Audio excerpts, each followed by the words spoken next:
El orden es culpable de muchos pecados, entre ellos el orgullo, la insensibilidad y el fanatismo, pero su principal defecto en el tiempo de la bestia es la desconfianza.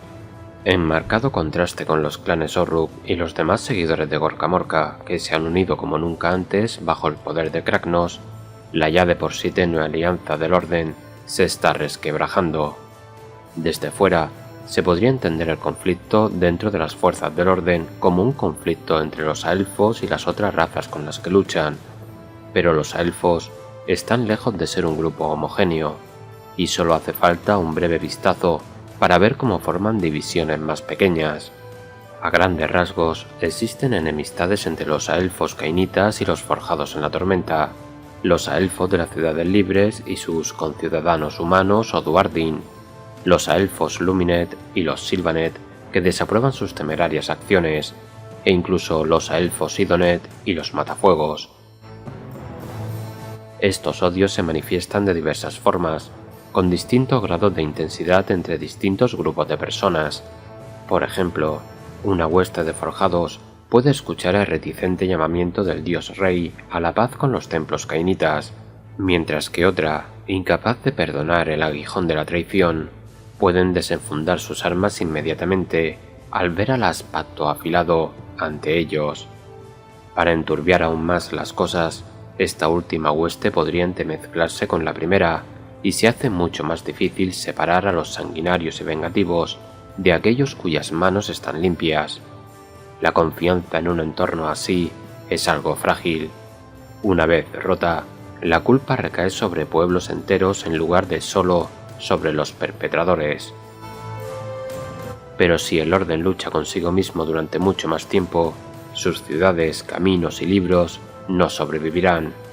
Puede que las hijas de Caine se rían al ver a los Mandamaloth destrozar una cruzada portamaneceres, y puede que los forjados en la tormenta esbocen una sonrisa irónica si encuentran un ídolo cainita desfigurado por vándalos Orrus, pero alegrarse de estas cosas es una locura, porque cuando una fuerza del orden cae, las posibilidades de cualquier otra fuerza del orden se reducen. Solo uniendo sus fuerzas y conocimientos podrán los protectores de los reinos hacer frente a la amenaza que se avecina.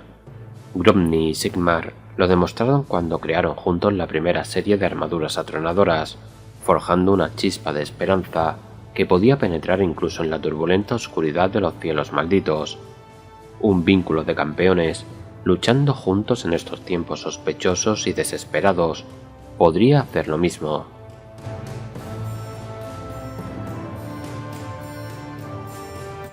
Las ciudades libres siempre han sido un conglomerado de facciones enmascaradas como una sola, pero en el tiempo de la bestia, su naturaleza abigarrada se ha hecho más evidente que nunca. Algunos grupos dentro de las ciudades de Sigmar, como los corsarios Flagelo, que abandonaron Excelsis, apenas reconocen ya su lealtad a Azir. Estos piratas elfos, junto con sus parientes de los aquelarres tenebrosos y la Orden Serpentis, fueron objeto de una fuerte vigilancia después de que fuerzas de entre ellos se unieran a Morathi para traicionar Guardayunque. Por supuesto, la gran mayoría de los elfos de las ciudades libres no participaron en la caída de Guardayunque, y de hecho, muchos se opusieron a la Reina de las Sombras durante la batalla por la ciudad. Tales verdades importan poco a los detractores del flagelo.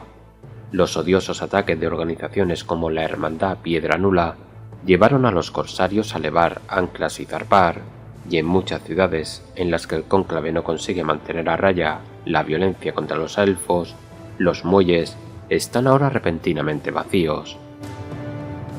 A otros elfos de las ciudades libres, como los nómadas y los devotos del templo Fénix, les resulta más difícil marcharse sin más.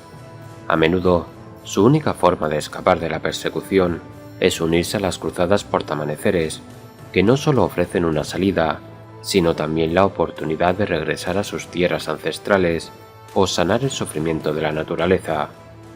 Los elfos no son los únicos que responden a la llamada de Sigmar.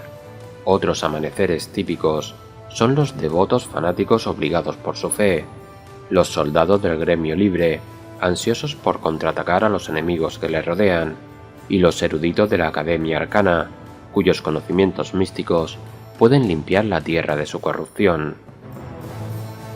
La vida bajo los metalitos no es más fácil que en las calles, pero morir para reclamar los reinos al menos tiene más significado que morir en un callejón a manos de una turba anónima. A menudo, las pruebas de los páramos unen a los amaneceres, recordándoles su enemigo común y su sueño compartido. En otros casos, el sufrimiento no hace más que ahondar las divisiones. La triste realidad es que los pueblos libres traen consigo sus prejuicios y agravios, y las divisiones que amenazan las ciudades de las que proceden son las mismas que dividen las ciudades que están construyendo. Mientras la sospecha y la desconfianza se extienden entre muchos de los pueblos libres, hay un grupo que se está uniendo. Los desposeídos y los duardinos del arsenal Fundehierro, inspirados por la noticia de regreso de Grumni, han vuelto a sus forjas con ímpetu y vigor, entonando himnos ancestrales mientras sus iconos familiares recién pulidos relucen alrededor de sus cuellos.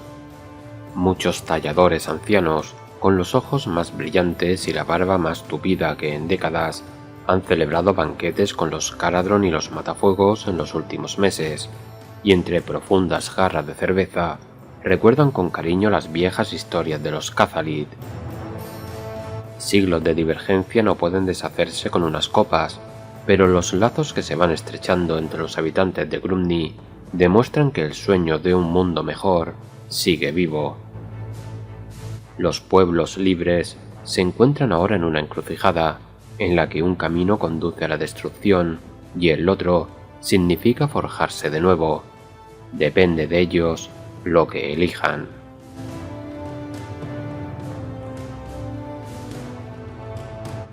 Las hijas de Kaine entraron en escena tras la ascensión de Moraz y Kaine. Sectas ocultas como los Zaintar-Kai se revelan ahora, y las monstruosas escarnacidas actúan más abiertamente que nunca, liderados por Melusai Escamayerro, que actúan como generales de campo de Moraz y Kaine. Con su ambición a flor de piel, el naciente imperio de Moraz y Kaine extiende su alcance con lenta seguridad, como una sombra que se extiende al ponerse el sol. Utilizando Har-Kuron como cabeza de playa, las hijas de Kaine y sus aliados Sidonet ya se han apoderado de otras importantes fortalezas axianas como Fuerte Pie Firme y Glavium, y la tregua de Sigmar con Moraz y Kaine ha dado a los cultos kainitas un respiro para planear sus conquistas. Mientras tanto, la propia religión kainita está cambiando. Para consolidar su poder, Moraz y Kaine está sustituyendo los iconos tradicionales de Kaine por su propio rostro, y aquellos que protestan contra este sacrilegio son silenciados sin dudarlo. Aunque la insolencia define ahora las acciones de Moraz y Kaine, sus oponentes dentro de las hijas siguen destacando por ocultarse en las sombras, y la disensión se extiende por los templos tan sutilmente que ni siquiera las escarnacidas pueden detectarla. Si Moraz y Kaine se ha extralimitado, ya sea en la conquista o en la herejía, es una cuestión que decidirá el tiempo de la bestia.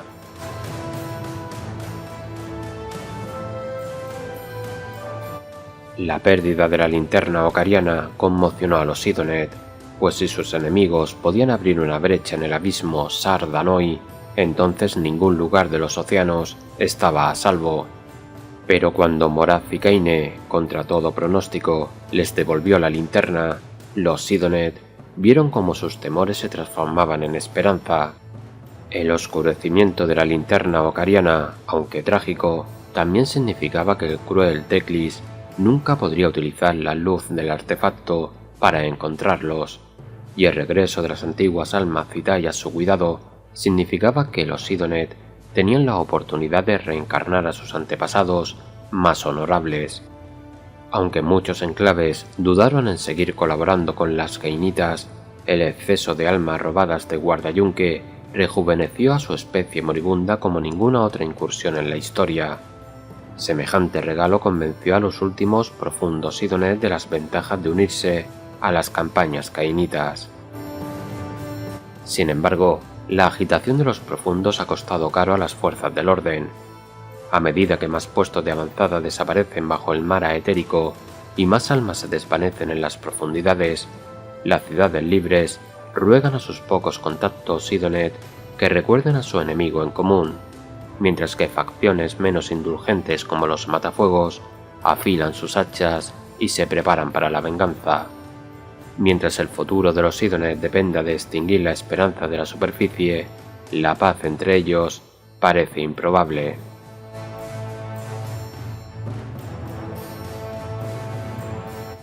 Como parte de su ritual para corromper los cielos de Chamon, Belacor destruyó la fortaleza de magma Grunglinstock. Sus demonios masacraron a los defensores hasta que solo quedó una docena.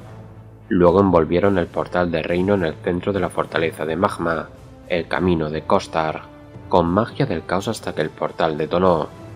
Solo la oportuna intervención del ingeniero Humbolson y su nave, la temible, salvó a los duardinos de Grunglinstock de la aniquilación total. Pero en realidad, los supervivientes ya se creían muertos. Habiendo hecho el juramento Barak Thakdum, con sus hachas encendidas con el fuego que redujo su hogar a cenizas, solo buscaban venganza contra la legión del primer príncipe. Cuando la temible finalmente los llevó al asedio de Vindicarum, lucharon con una furia ardiente, haciendo que los demonios pagaran 10 veces más por cada duardin que habían matado. Grunglinstock era más que una simple logia menor. Como vasallo de los Vostarg y socio comercial del puerto celeste de Bargnar, Grunglinstock representaba la amistad entre dos grandes potencias duardin, y su destrucción indignó a ambas. Tampoco fue la única fortaleza de magma que cayó durante los ataques de Belacor. Como resultado, los matafuegos de todos los reinos se han grabado nuevas runas en la piel, con sus ojos ardientes fijos en los cielos malditos, mientras juran honrar a sus parientes caídos.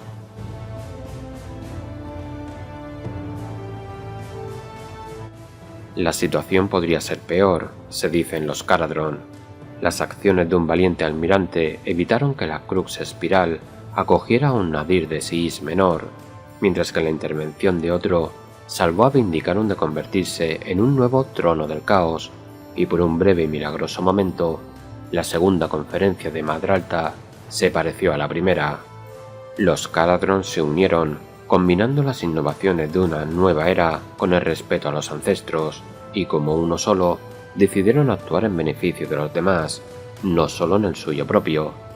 Por desgracia, la corrupción que asola Chamon no puede curarse en un momento, y a los Caradhran les espera un largo y tormentoso viaje. Atrapados en la Crux Espiral, con las corrientes de Aeteroro desviadas por las maquinaciones de Belacor, los altos señores Caradhran se enfrentan a más desafíos que nadie durante el tiempo de la bestia.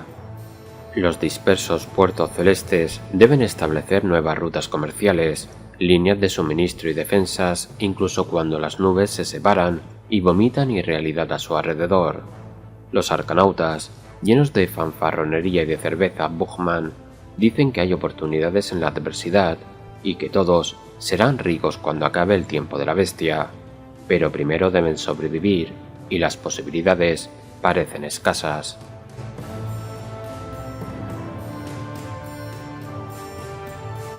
Bajo la apariencia de un arcanauta anciano, Grumni el Hacedor salvó Vindicarum. Se rebeló para librar a Moraz y Gaine de la ira del dios rey, y Enazir, junto a Sigmar y los 6 herreros, forjó la armadura atronadora, que permite a los forjados en la tormenta seguir luchando bajo los cielos malditos. Sin embargo, a sus seguidores estos actos no les parecen lo bastante significativos como para justificar el regreso de Grumni del exilio. Creen que Grumni aún tiene un propósito más elevado e inconfesable, aunque no saben cuál es. La gente recurre a todo tipo de fuentes, desde los antiguos textos rúnicos Cathalid hasta los adivinos aziritas con mirada estelar, para adivinar los verdaderos motivos de Grumni, pero la teoría más convincente no utiliza pruebas de ninguna de estas cacareadas fuentes, sino de los Hotgroth. Más conocidos como lacayos de los Mandamaloth, los Hotgroth dicen que están llevando a cabo un negocio enérgico con duardinos que adoran a una antigua deidad llamada Hasud. Las forjas de estos duardinos del caos producen todo tipo de armas nuevas y retorcidas, cuyos restos los Hot Grots venden alegremente a sus clientes, y las actividades de este viejo enemigo podrían haber obligado a Grumni a inmiscuirse en los asuntos de los mortales una vez más. Sean cuales sean sus razones, la presencia de Grumni ya ha afectado profundamente a los Duardin. Tras tanto tiempo sin un dios, muchos se resisten a recibirle con los brazos abiertos. Otros ven el regreso de Grumni como una señal de que su trabajo es importante. En una época en la que las fuerzas de la destrucción derriban todo lo que la humanidad mortal levanta, Grumni recuerda a sus seguidores que aún merece la pena construir algunas cosas.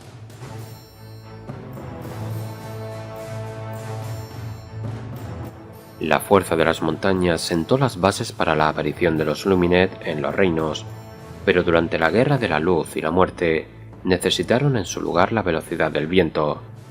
Así, los Elementores Huracán debutaron con fuerza fuera de His por primera vez desde la Torre Caída, al igual que las naciones tirianas de Alumnia y Helom, que valoraban la destreza, la agilidad y la curiosidad.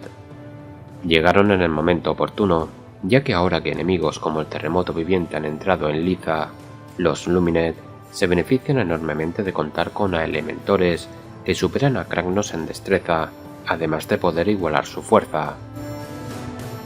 Las cicatrices de la guerra rompen la simetría de His, desde Sintil, donde las Noctánimas invadieron ganancia del colono, hasta Aisia, donde los Miriada Nula se alzaron. Como todas las heridas causadas por la muerte, tardan en cicatrizar.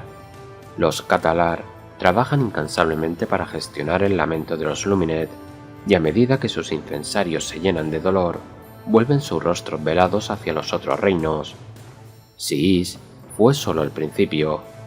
Para salvar a los reinos del desorden, los Luminet pretenden santificarlos a todos, y pobre de aquel que se interponga en el camino de tal caridad.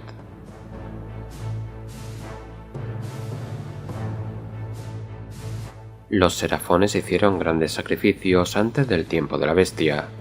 Durante la era de los mitos, muchos señores estelares Slan renunciaron a sus vidas para aprisionar a Kragnos, sabiendo que un día se liberaría de la montaña. Cuando los agusanados convergieron en la puerta Génesis, los Serafones dejaron morir a las almas de acero para poder llegar a la Torre Plateada un tiempo antes. Cuando esa misma Torre Plateada detonó, Lord Croak consideró que el colapso de toda una cadena de portales del reino merecía la pena.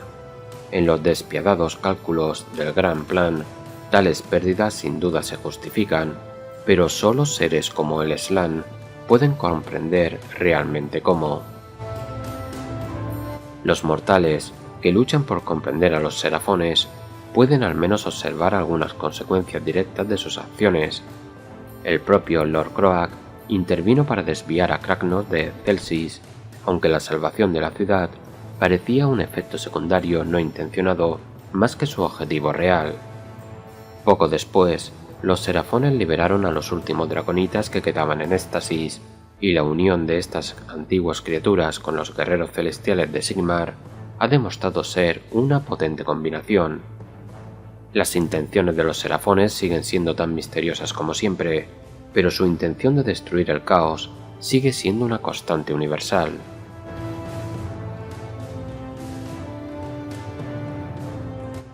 El invierno del necroseísmo se desvanece, y en primavera los flautistas tocan.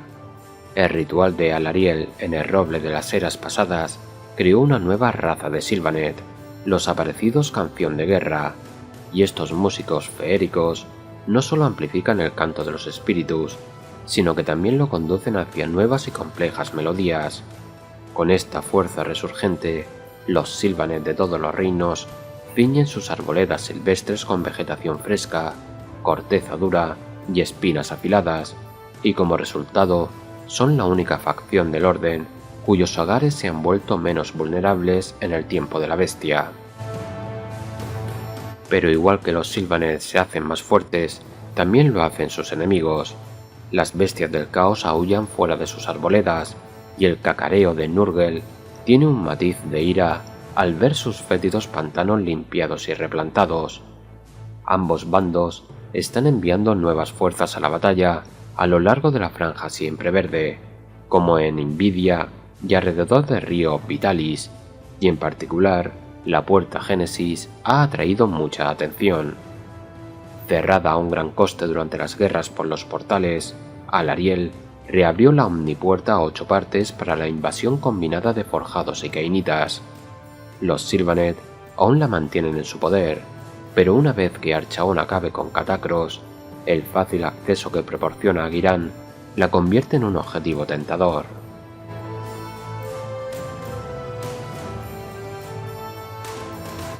El epíteto eterno de los forjados es cada día menos apropiado. Ya durante el Arcanum Optimar se contaban historias de noctánimas que podían atrapar a un forjado en la tormenta moribundo dentro de prisiones espectrales, o incluso de ogores que no querían otra cosa que darse un festín con las almas de rayo. Ahora el caos también ha encontrado una forma de matar a los guerreros de Azyr de forma permanente. Durante la batalla en las fauces de Barantax, muchos forjados en la tormenta lucharon con la creencia de que volverían a los cielos cuando cayeran, pero en lugar de eso, se encontraron atrapados dentro de altares de guerra del caos, prisioneros para que los poderes ruinosos los atormentaran. Estos altares pueden haber inspirado a los cielos malditos de Belacor, ya que funcionan de forma muy parecida, atrapando a las almas de los forjados en la tormenta y reduciéndolas a gritos de relámpagos mientras el caos erosiona su cordura. En particular, Belacor aniquiló por completo a la hermandad sigmarita. Los martillos de Sigmar escaparon de 8 partes con solo una fracción de su número, y los Vengadores Celestiales apenas tienen ya una ciudad a la que llamar suya, por no hablar de los números para protegerla. Mientras los 6 herreros reforjan a los que regresaron sobre el yunque de la apoteosis, sus hermanos supervivientes son dolorosamente conscientes de que el defecto de la reforja sigue sin corregirse. Sigmar no eligió guerreros que sucumbieran fácilmente a la desesperación, por lo que los forjados en la tormenta siguen luchando. Nuevas formaciones, como la hueste atronadora, avanzan armadas y acorazadas con los productos de la larga y solitaria investigación de Grumni, mientras que la guardia Dracotormenta se compone no solo de forjados en la tormenta, sino también de sus recién nacidos aliados draconitas, liberados por fin de su incubación temporalmente suspendida. Los forjados en la tormenta, tanto los antiguos como los nuevos, escoltan a los miembros mortales de las cruzadas portamaneceres, y solo pueden esperar que lanzarse a los páramos sea valentía y no locura.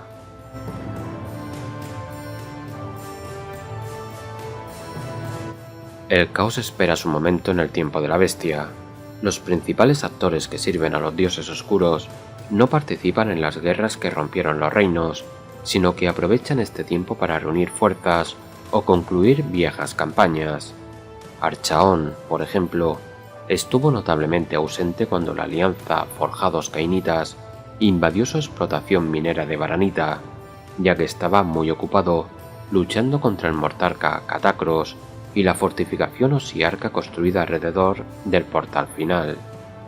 Korgoskul, como muchos otros campeones de Khorne, tenía sus propias guerras que librar, mientras los planes de Morathi se desarrollaban en otros lugares, y aunque los invocadores lívidos y sus torres plateadas participaron en algunas de las batallas de Belacor, en su mayor parte los siervos de Thench permanecieron en las sombras, trabajando como siempre en sus retorcidos planes. Aunque los campeones del caos más poderosos no estuvieran directamente implicados, la presión que ejercen sobre la realidad sensata es constante. La presencia del caos hirió a muchos dioses y semidioses mientras llevaban a cabo sus rituales o ejecutaban sus planes, y ahora los siervos de los poderes oscuros esperan para capitalizar estas debilidades persistentes. Por supuesto, algunos también hicieron importantes jugadas de poder durante este tiempo. En particular, Belacor utilizó daemonios de todas las variedades en sus planes, mientras que la creciente actividad de Slanesh les ha ganado muchos nuevos seguidores mortales en la forma de los ostentosos sibaritas. Conscientemente o no, los mortales siempre sucumben a las tentaciones del caos, y las penurias sufridas por tantas cruzadas portamaneceres los hacen especialmente vulnerables a la corrupción. Por último, aunque Kragnos no deja a salvo los fuertes terrores del caos ni a sus legiones, al ocupar gran parte de la atención de Sigmar, ha beneficiado a los dioses oscuros mucho más de lo que les ha perjudicado. Después de todo, cuando la gente de los reinos se distrae luchando entre sí, es cuando los poderes ruinosos se vuelven más peligrosos.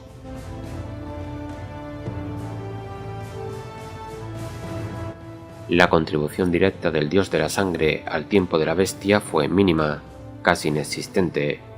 Como mucho, se podría argumentar que participó en el asedio de Vindicarum a través de los desangradores de la Legión del Primer Príncipe, liderados por un devorador de almas llamado Cazarcos, leal a regañadientes, y que cayó en una batalla anterior por el aliento celestial de un draco estelar. Más allá de eso, ni los seguidores mortales de Khorne, ni sus daemonios lucharon mucho en las batallas cruciales. Su atención asesina se centró en otra parte, siendo Axii el más atacado. Pero la guerra, la haga quien la haga, honra a Khorne. Todo ese derramamiento de sangre les infundió a él y a sus siervos un nuevo poder, y en el amanecer de una nueva época buscan cualquier escenario posible para liberar esa furia contenida. Al igual que los clanes de guerra Orruk, los filos de Khorne vagan constantemente en busca de desafíos dignos y disfrutan tanto como los seguidores de Gorka Morka de la embriagadora emoción del combate.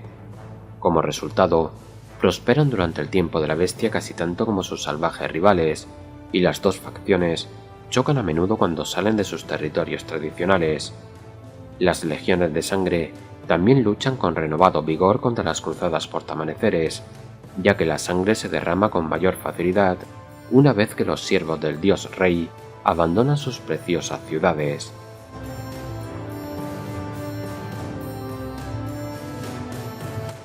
El portal sangrante en Invidia es el mayor portal del reino que conecta Siis con la franja siempre verde de Ghyran. Alrededor de este portal, los agusanados lucharon contra 3 de los ejércitos de Manfred von Karstein para impedir que convirtiera la Puerta Sangrante en un nadir menor. Figuras infames entre los hijos de Nurgle, como Horticulus Fangus, Putrigus, Gortel, Cráneo Pulpa y Nodrak el Soblón, llegaron para oponerse al Mortarca, cuya presencia no solo incitó a ellos, sino también a la propia Alarielle a luchar por los ríos Minueto. En realidad, los agusanados no necesitaban reunir tanta fuerza. El Mortarca de la Noche siempre había planeado huir, utilizando a los agusanados como excusa para retirarse y consolidar sus posesiones en Siis. En otros lugares de Ghyran, los agusanados propagaron sus plagas con oportuno regocijo. Masacraron a muchas almas de acero en sus intentos de tomar la Puerta Génesis, y escondieron ácaros de peste en el pelaje de los Gorkin, que atacaron el roble de las eras pasadas. Aunque el rito de Alarielle permitió a los Sylvanes expulsar a los no muertos de sus hogares, también proporcionó a los agusanados de Nurgle nuevos huéspedes y tierras que parasitar. Tal es la naturaleza de su eterna rivalidad, que cuando la vida sana se fortalece, su espejo putrefacto también lo hace.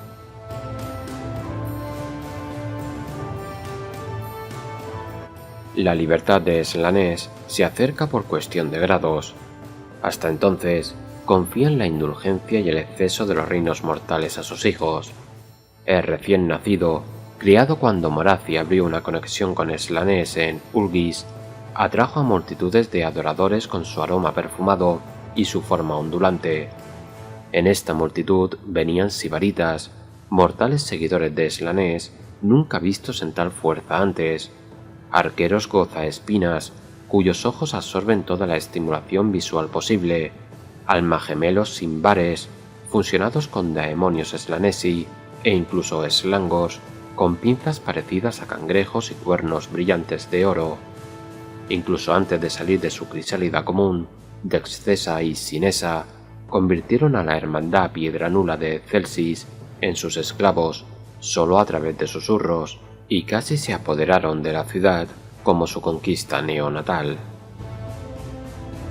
Aunque desterrados al palacio de Slanesh durante un tiempo, los daemonios gemelos hacen frecuentes incursiones en los reinos, hechizando a decenas de nuevos seguidores con su mera presencia y deleitándose con todos los crueles placeres que ofrece el mundo mortal. Los susurros del príncipe oscuro vuelven a colarse en los sueños y los pensamientos ociosos, y las filas de los sibaritas aumentan día a día. Con el regreso de su amo tan cerca, ven el tiempo de la bestia como el principio de una revelación que nunca acabará.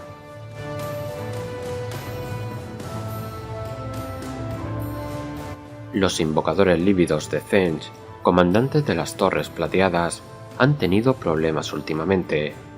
El Devorador de Tomos, un invocador lívido obediente a Archaon, ganó la batalla en las fauces de Barantax, pero perdió la apreciada varanita del elegido a manos de Morathi. Luego, distraído por su caza de rezagados forjados, el Devorador de Tomos permitió que un ejército de serafones llegara a sus puertas, y aunque hizo todo lo posible por huir, tanto él como su torre plateada acabaron detonando bajo la fuerza de los motores cósmicos de los serafones. Por último, el invocador lívido de otra torre plateada no pudo repeler a los infiltrados del clan Essin, que colocaron una bomba de piedra bruja en el corazón de su retorcido santuario, lo que destrozó el interior de la fortaleza cristalina. Aunque los planes son el fuerte de Tzeentch, la previsión y la planificación de los invocadores lívidos resultaron insuficientes. Los esperanzados discípulos de Tzeentch podrían mirar a Kragnos y a sus simplones seguidores y suponer que tienen una oportunidad de oro con unos tontos tan fáciles de manipular, pero los seguidores de Tzeentch destacan en entornos complejos y retorcidos, no en las simples y brutales ruinas que se forman cuando los Sorruks derriban una ciudad. Cuando prueban sus juegos aquí, descubren que las fuerzas de la destrucción son tan astutas como brutales, jugando con reglas salvajes que Tzeentch nunca les enseñó.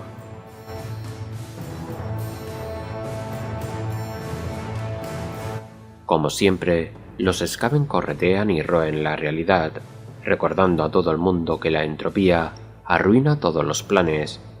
Por ejemplo, ayudaron a inaugurar el tiempo de la bestia creando los cielos malditos, aunque Belacor preparó los portales del reino para que cayeran. Fue un maestro de la muerte, Essin, quien apretó el gatillo para destruirlas todas. Más tarde, un brujo bombardero llamado Ratachak debilitó a Celsis para preparar su toma, incendiando media ciudad, mientras los Skaven salían de las alcantarillas y acribillaban a los defensores de Celsis. Los hijos de la rata cornuda causaron una inmensa devastación, mientras la culpa recaía sobre sus clientes en lugar de sobre ellos. Esta táctica, en la que los Skaven matan y toman a su antojo mientras se ocultan tras sus jefes, parece funcionar bien en el tiempo de la bestia. Con titanes como Kragnos campando a sus anchas, muchos Skaven optan por ponerse detrás de estas poderosas fuerzas en lugar de plantarse solos en el ring. Al estar protegidos por una amenaza mayor y más inmediata, los Skaven pueden ver cómo sus enemigos se agotan luchando entre ellos, mientras esperan el momento en que inevitablemente los traicionen a todos.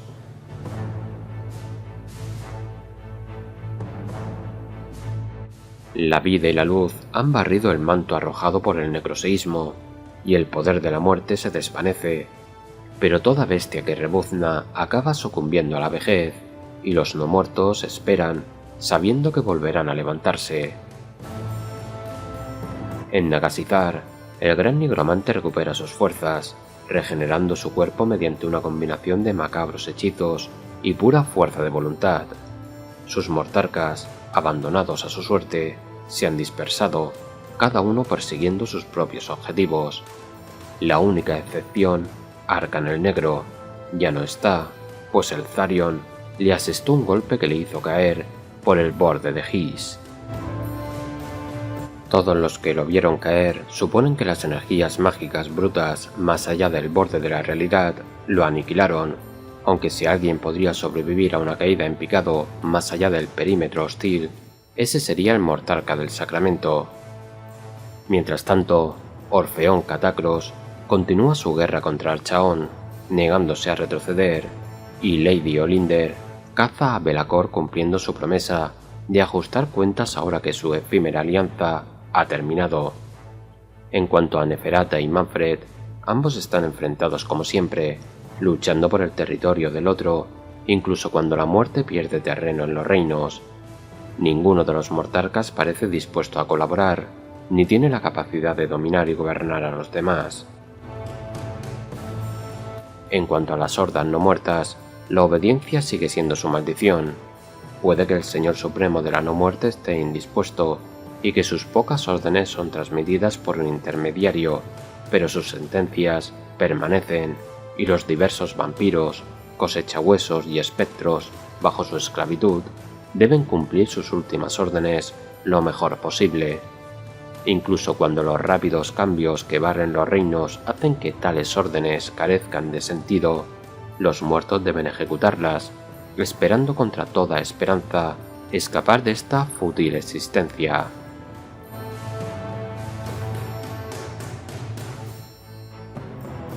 Los necrófagos no están realmente muertos, aunque estén saturados de energía mortífera, y su engaño común hace que sus acciones sean difíciles de predecir. Los osiarcas cosechahuesos descubrieron esto para su frío disgusto durante la Guerra de la Luz y la Muerte, cuando el formahuesos Sáramos reclutó a la corte comecarne del lugar para luchar contra los Luminet. Aunque Gorstein Mortebel, archirregente abominable y brillante emperador de los picos vertiginosos, permaneció leal a Nagas, su vasallo, Barsor, se enfadó ante la exigencia de que sacrificara a sus propios leales seguidores a los cosechahuesos. En un acto de valentía propio de un rey amado por su pueblo, Barsor le arrancó la cabeza a Sáramos, privando así a Nagas de la pericia de Sáramos en el modelado de huesos, y sin darse cuenta, ayudando a los Luminet en su esfuerzo bélico, lo que finalmente permitió su victoria.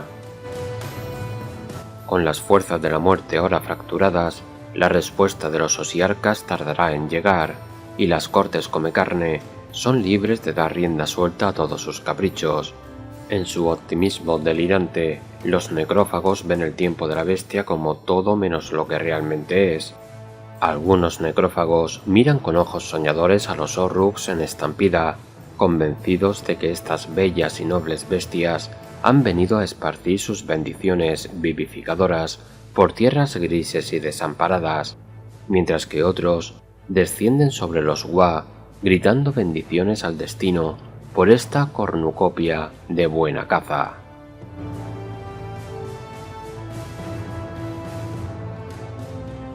Silontum, una sombría ciudadela envuelta por un pesar absoluto, es la capital del imperio Noctánima de Dolorum y el santuario del pesar, donde yace el propio sarcófago de Lady Olynder, es el centro.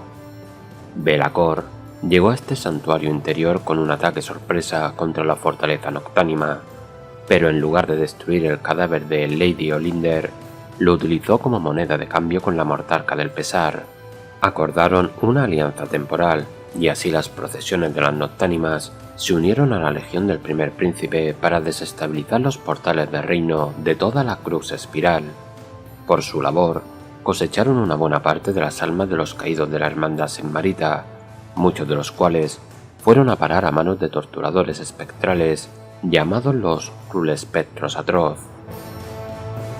La tregua entre las Noctánimas y los Daemonios ha terminado, pero los espectros siguen aprovechando los efectos de los cielos malditos, deseosos de extraer más secretos de los forjados en la tormenta o simplemente infligirles más sufrimiento. Las Noctánimas ensombrecen los cielos malditos. Las nubes putrefactas atrapan a la mayoría de las almas infundidas por la tormenta antes de que las Noctánimas puedan atraparlas, pero de vez en cuando consiguen atrapar a uno de los elegidos de Sigmar, que se enfrenta a un destino sombrío mientras es arrastrado hacia Siis.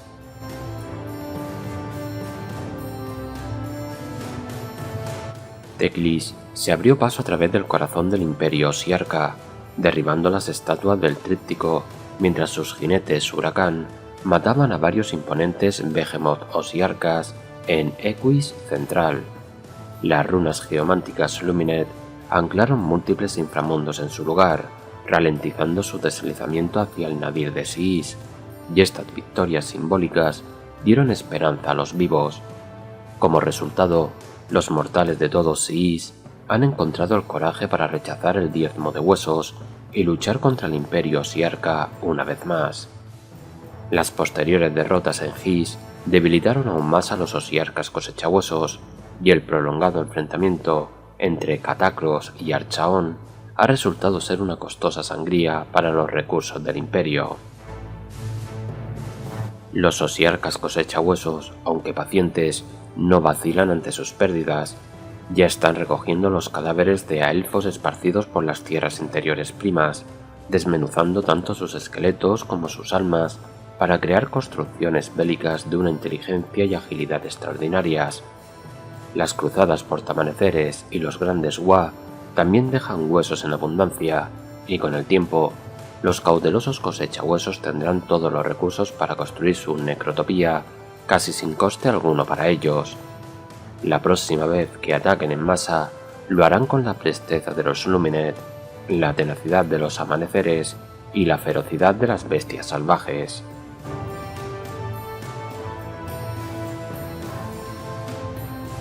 Los vampiros, siempre los más ambiciosos de los siervos de Nagash, ven en el tiempo de la bestia una oportunidad. De comportamiento a menudo bestial, los vampiros pudrialmas de todos los niveles de la aristocracia de medianoche buscan crecer en poder e influencia.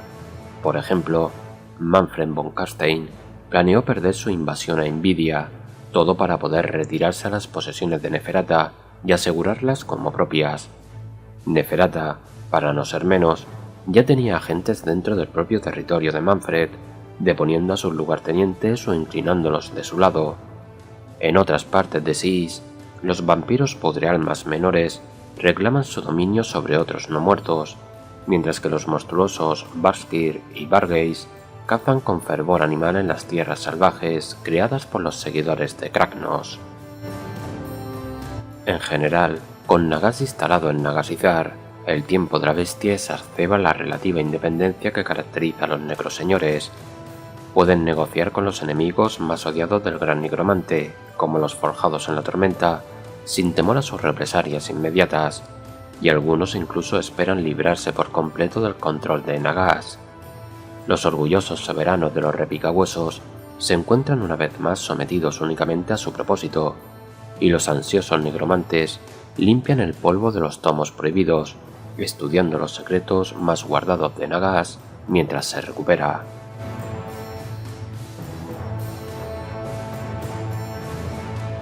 Comenzó con un pisoteo persistente y profundo. Este ritmo implacable, que resonaba desde la prisión de Kragnos más allá del espacio y el tiempo, retumbaba en las cabezas de todos los hijos de Gorka Morka. Pocos entre las fuerzas de la destrucción entendían lo que oían, pero aún así siguieron el sonido hasta Gur, y sus propios latidos se aceleraron a medida que el tamborileo se hacía más fuerte. Aquella concentración de vándalos e intrigantes no dejaba de divertirse en los dominios gurianos, a la espera de que el ritmo alcanzara su punto álgido, y como resultado, los seguidores de Gorka Morka estuvieron ausentes en gran medida de las batallas que precedieron al tiempo de la bestia. Ningún Orruk, Grodd, Ogor o Gargante desempeñó un papel importante en las guerras de Morazicaine, Teclis o Belacor. Mientras los exploradores y astrománticos informaban de la preocupante convergencia de los Wa en Gur, los dioses estaban demasiado ocupados peleándose entre ellos como para darse cuenta de las señales de advertencia. Entonces, el fin de los imperios se abrió paso a golpes desde la montaña, y todos los emperadores y emperatrices empezaron a prestar atención de repente. Los seguidores de Kragnos se unieron a los de Gordrak, el puño de Gorko, cuando ambos se acercaron a Excelsis, y juntos provocaron el mayor Wa desde la era de los mitos al estrellarse contra la ciudad de los secretos. Gracias a la intervención de Moraz-Cikaine y Lord Croak, la ciudad escapó a la aniquilación por un estrecho margen, pero la fuerza desplegada aquel día tuvo un efecto galvanizador en todas las fuerzas de la destrucción. La leyenda de El Jefe Pisoteador se cuenta en fiestas y hogueras y atrae incluso a los recluidos mandamaloth de sus brumosos pantanos. En todos los reinos, los salvajes reclaman tierras que civilizaciones insensatas creían poder domar, y hordas aullantes proclaman tanto su creciente supremacía como el comienzo de una nueva época, el tiempo de la bestia.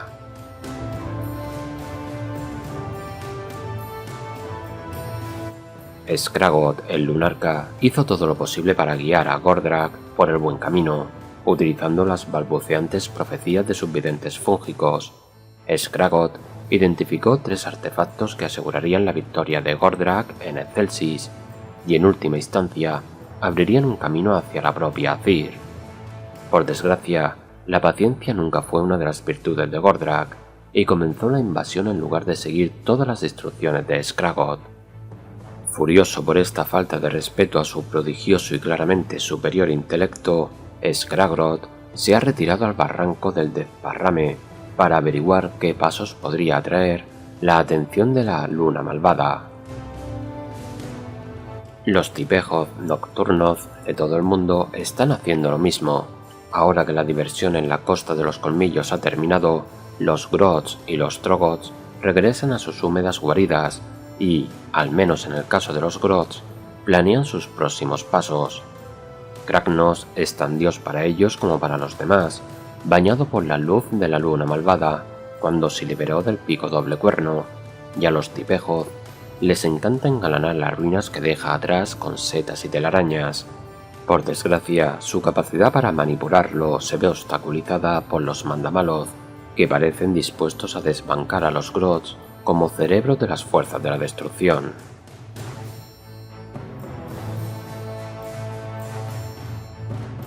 Mientras Excelsis se apresura a prepararse para la llegada de Kragnos, apareció una compañía mercenaria de ogores para prestar sus servicios. Durante un momento crucial del asedio, los mercenarios traicionaron a los caballeros excelsos, destrozando la muralla desde dentro y entregando a los invasores la muralla norte. Los traidores solo pensaban en las recompensas que recibirían de Skragroth, ya que había planeado esta traición con el Lunarca con mucha antelación, pero las repercusiones de sus acciones se extendieron mucho más allá de esta única compañía. La mayoría ya consideraba traicioneros a los mercenarios ogores, pero al menos podían esperar que los ogores aguantaran hasta después de la batalla para volverse contra sus jefes. Ahora, las ciudades libres cierran sus puertas a todo tipo de ogores, obligando a los mercenarios a buscar trabajo en otra parte. Por desgracia para los pueblos libres, ese trabajo suele realizarse con los enemigos de Sigmar. Los llenatripas aceptan de buen grado la carne de pantano de los mandamaloth para debilitar las cruzadas portamaneceres, y aunque los incursores garrabestias traten menos con forasteros, están encantados de seguir a sus parientes ogores a una buena cacería.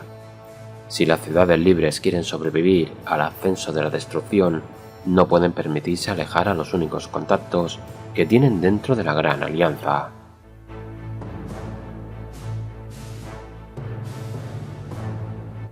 Cientos de miles de Orruks convergieron en Gur.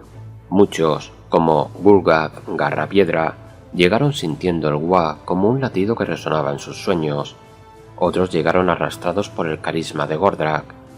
Fueran cuales fueran sus razones, superaban con creces a las otras especies en el ejército que invadió Excelsis, y cuando los defensores de la ciudad miraron más allá de sus murallas, lo que vieron fueron los rostros colmilludos y llenos de cicatrices de los Orruks. Con todo su amor por la guerra y su resistencia natural, los Orruks prosperan en el tiempo de la bestia, y para muchos han llegado a representar esta nueva época. De todos los cambios que han experimentado los clanes de guerra Orruk, el más significativo es su creciente sentido de la unidad. dejando a un lado sus diferencias culturales y filosóficas, no solo entre ellos, sino a veces también con los Grots, los Ogores y los Gargantes. Los Zorrus se agrupan en grandes Wa que vibran con una energía verde chispeante. Dirigen este poder belicoso hacia lo que tengan más cerca, incluidos a los suyos, y su furia no hace más que crecer a medida que las cruzadas portamaneceres invaden sus tierras natales. Tan tenaces como la hierba verde y tan poderosos como las montañas, los clanes de guerra cargan hacia las próximas batallas de este tiempo, con la boca llena de espuma ante la destrucción que se avecina.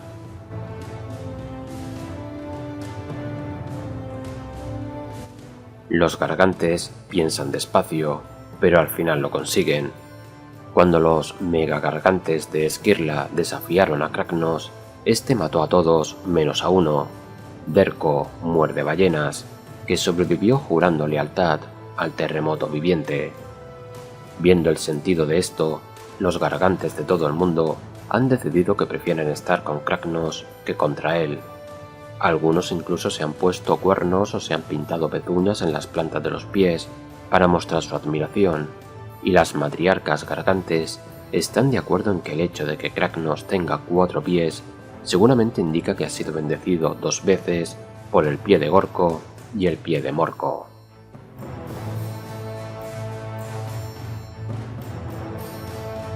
Los Mandamaloth, una subespecie de Orruk que se separó de los Rompehuesos y los Piñohierro durante la era de los mitos, viven en pantanos fétidos, donde la habilidad es más importante para sobrevivir que la fuerza física. Desde entonces, han estado esperando el momento adecuado para reunirse, contentándose mientras tanto con esconderse y cazar en sus pantanos. Por fin se movilizaron cuando apareció Kragnos.